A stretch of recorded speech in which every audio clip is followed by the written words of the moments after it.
పొద్దున మాత్రమే బ్రష్ చేసే అలవాటు ఉంటుంది. 30-40% మంది రాత్రిపూట బ్రష్ చేయడం అనేది అలవాటుగా పెట్టుకోలేదు.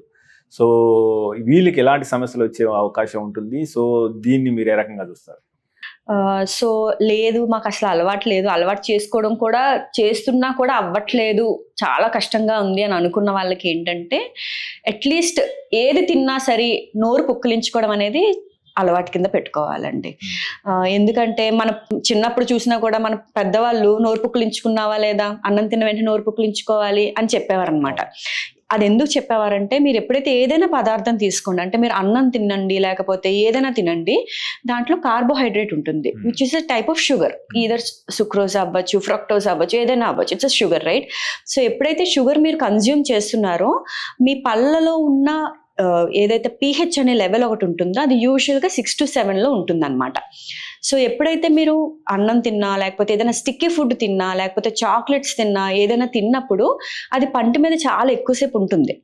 ఉన్నప్పుడు ఏమవుతుందంటే ఈ ఓరల్ pH 6 to 7 దగ్గర నుంచి కిందకి పడిపోతుంది అనమాట. అంటే 2 to 3 ఎసిడిక్లోకి వెళ్ళిపోతుంది. ఎప్పుడైతే ఎసిడిక్లోకి వెళ్ళిపోతుందో ఆ బ్యాక్టీరియా చాలా ఫాస్ట్గా ఎనామిల్ని కరిగించేస్తుంది.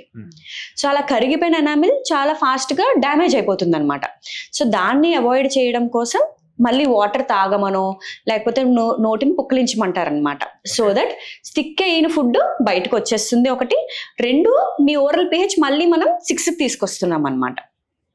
సో మీరు ఏది తిన్నా సరే నోరు పుక్కిలించుకోవడం అనే హ్యాబిట్ ఒకటి కానీ ఖచ్చితంగా పెట్టుకున్నట్టయితే అట్లీస్ట్ 2 సార్లు బ్రష్ చేయలేను అని అనుకున్న వాళ్ళు ఖచ్చితంగా ఏది తిన్నా నోరు పుక్కిలించాలి. లేదు ఫంక్షన్లకు వెళ్తున్నాం లేదా అందరి ముందు నేను చేయలేను అనుకున్నప్పుడు ఒక గ్లాస్ ఆఫ్ వాటర్న పెట్టుకొని కొంచెం సేపు నోట్లో ఉంచుకుంటూ మింగాలన్నమాట.